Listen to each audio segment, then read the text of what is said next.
Fy enw I yw Sam a wnes I astudio cyfryngau cyfathrebu yn y Prifysgol Abertawe. Mae Clirio'n gallu bod yn ffordd gret o ffeindio'r prifysgol sydd yn iawn I ti. Wnaeth Abertawe sefyll allan I fi am sawl reswm gwahanol. Y lleoliad, y traeth, reit ar gwmpas y campws yn ffantastig. Oedd yn cynnig rhywbeth I fi nag oedd yn gallu profi mewn unrhyw prifysgol arall.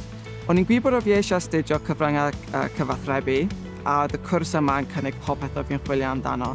Hefyd ac ar ben hynny, o fi eisiau astudio rhannau o'r cwrs drwy cyfryngau Cymraeg a mae wedi galluogi fi I cadw lan a defnyddio fy Cymraeg a hefyd I creu connections a defnyddio nhw mewn ffyrdd o fi byth yn gallu dychmygu cyn I fi ddechrau astudio yma.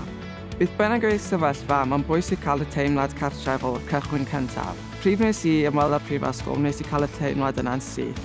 Wnes I teimlo'r croeso cynnes o'r staff a'r myfyrwyr eraill a hyd yn oed o'r cymorth wnes I derbyn cyn I fi dechrau astudio yma. Wnes I sylweddoli'n gyflym iawn oedd Abertawe yn y lle unig.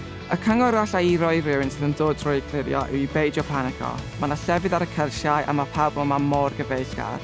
Ffonio'r prifysgol a byddwn nhw'n dy helpu di I weithio allan beth yw'r cam nesaf I ti.